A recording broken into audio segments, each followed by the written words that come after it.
Okay? So, sa nakaraan, dun sa part 1 na video natin, okay? So, we have discussed kung paano natin minomodel yung oscillations and waves. Okay? So, natutuhan natin na merong iba't ibang uri ng movements na matatawag natin na oscillation. So, the easiest way that we can model oscillations is to model F like wave. Although, technically speaking, this model is not 100% accurate.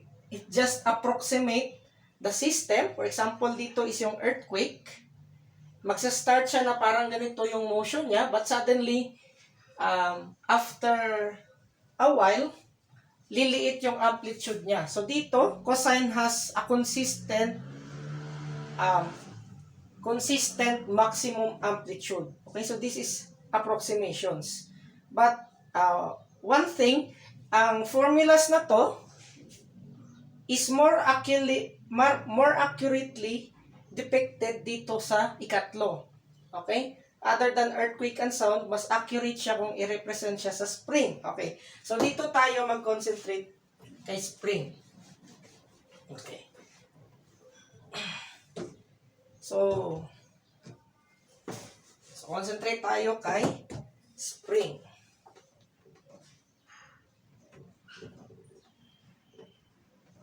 So, okay. So, let us consider this drawing. So, meron kang, okay, so let us say meron kang horizontal spring. Okay, so, for the easiest model. Okay, so ganito yung forma ng spring. And usually, if you okay, so ganito.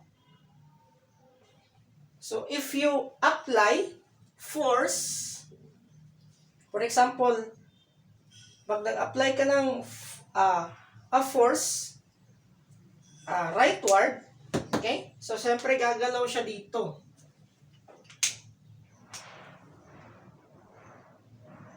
Okay? So, if we move that spring, okay, if we pull that spring at a distance x,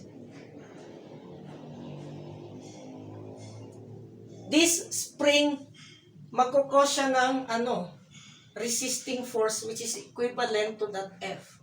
So kung pinul mo siya F at a certain direction, this spring will react with a resisting force of F. Okay? So that is why the force applied to a spring is, in some sense, mare-refer nyo siya as a negative force. So, this is a negative force.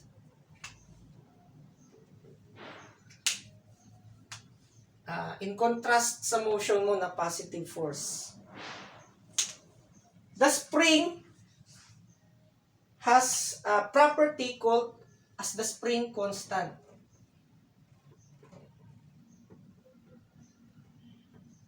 In which is referred to usually in force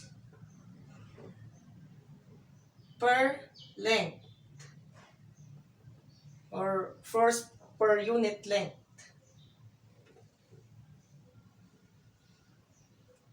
So, in terms siya in Newton per meter, kilonewton per meter, kapag siya, in terms of SI, and it could be also in terms of pounds per foot or kilopounds per foot. If you are using US customary. Okay, so this unit length actually refers to the displacement. Unit length of displacement. Okay, so rather, okay, displacement. Para mas specific. Okay? So, habang pinupul mo siya into X direction, nag-i-increase siya linearly. So, parang ganito yung movement niya. So, as soon as the x or the displacement increases, yung force mo is nag-i-increase din at in a linear rate. Okay? So, therefore, the slope of this linearity is what we call as the K. So, since there is a linear relationship between F, or the force, and this X, which is the displacement, so therefore, we can refer to that force as F multiplied by that spring constant, which is K, multiplied by X. So this will be your another formula. That is for the spring. Okay? Kaya negative kasi yung spring is nire-resist niya yung force na ina-apply mo. Okay? So, other way around, kapag pinush mo naman yung spring, okay? Dito, pinul natin. Sa drawing na to, pinul natin. So, what if i-push natin in that direction? So, baliktad din yung spring. Papunta naman doon yung direction kapag pinush mo. Kapag pinul mo, doon yung direction niya. So, it's always against the applied force. Kaya negative. So, force is equal to negative x. So, this is the formula for the force of springs. Okay. So, from that model, okay, so we know that the force here is equal to negative k times x. But we also know that force, okay, we also know that force is basically just equal to mass times acceleration, okay, and this acceleration refers to the x direction. This is the x direction here. So, ma sub x. If we equate it to negative k x, okay, so we can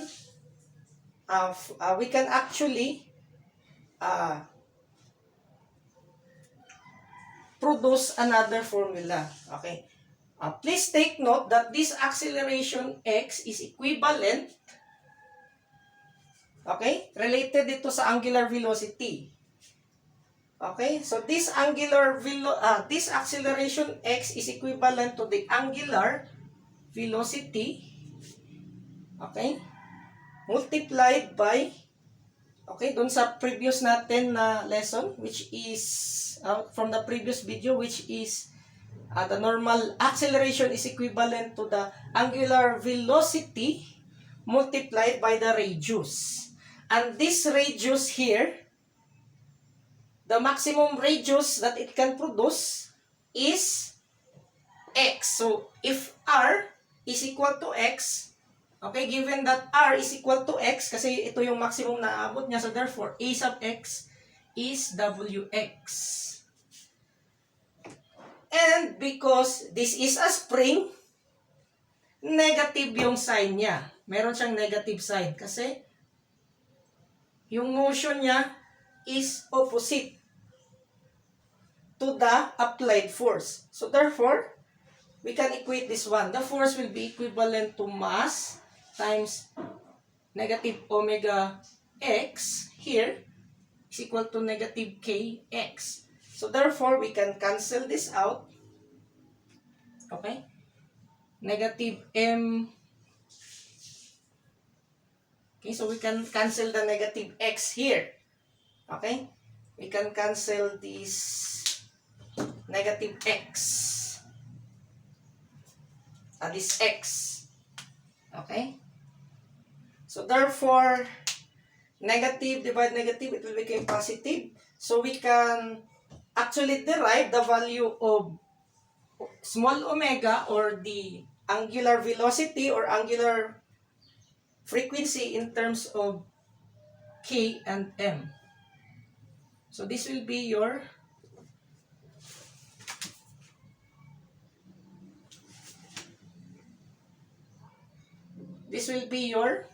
angular, value of angular velocity. So if we apply in these equations, we can actually get that x is equivalent to a cosine square root, okay? Okay, so rather meron akong pagkamali, no? This is supposed to be omega. Okay, so omega squared. So therefore, magiging square root to. Okay?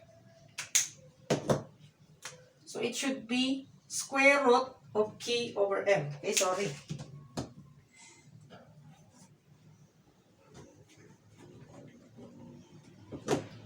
Okay? Should be omega squared times r. So this will be also omega squared multiplied by x, since the biggest possible value for that r is the x.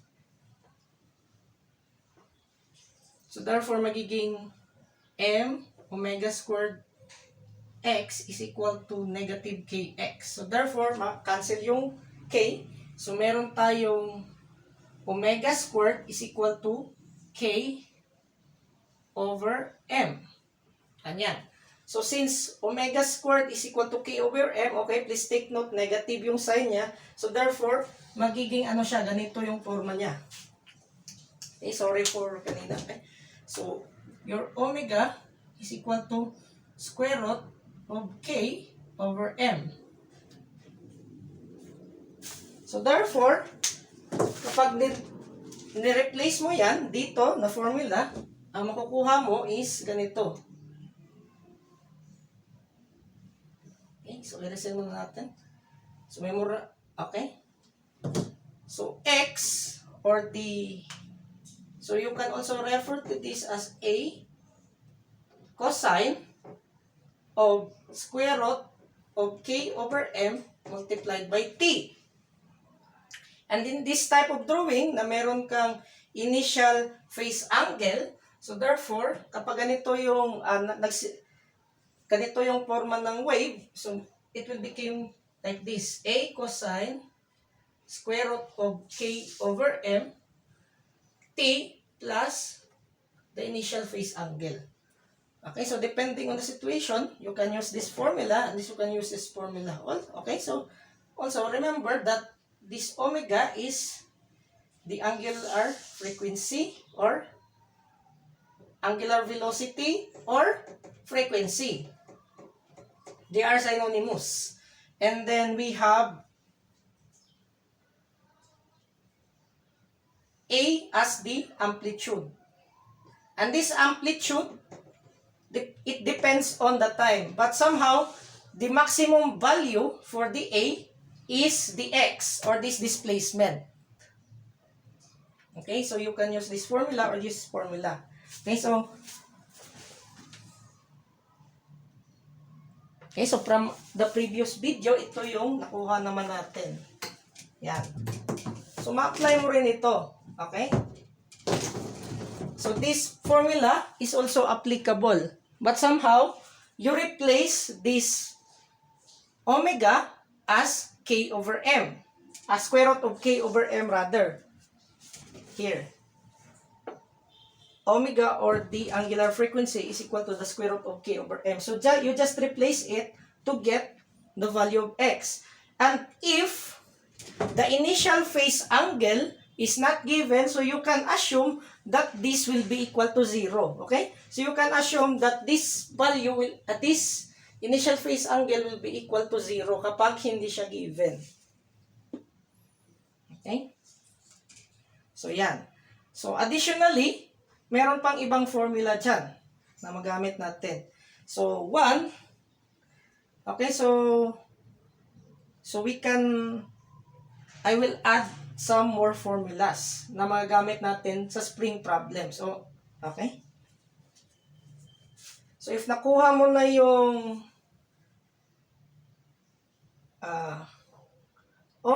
omega or the W here, you can actually compute for the time period. Okay? Pag sinabi nating time period, ito, so it is the required time. So it is the required time na ma-reach na yung same peak or same position niya along this wave equation or the simple harmonic motion. Okay? So, from that time that lapse, dito sa naabot niya yung maximum amplitude hanggang dito, na naabot niya uli yung maximum amplitude, or from the lowest value of amplitude, which is negative A, up to this point, this is T, that is equivalent to 2 pi over omega. And this will be in seconds. So this 2 pi over omega is in terms of seconds. So yan yung time na maabot na uli yung position, yung highest position niya. Pwede rin dito. Okay, kapag similar itong position na to, dito sa gitna, at naabot niya to, that is same T or period. Okay? So T here is period.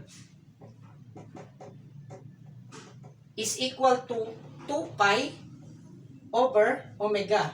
And your omega here is in radian per second. Okay? You can refer to it in radian per second. So kapag radian per second to, 2 pi radian over omega, magiging seconds to. Ang T in seconds. So meron pa. At the same time, meron din kayong value na makukuha. Okay? So, pwede nyong makuha yung value ng frequency. Okay? So, this is the period, 2 pi over omega. So, if you inverse that omega, you can derive the frequency. And that frequency is equivalent to, okay? So, erase ko muna to. So, and that frequency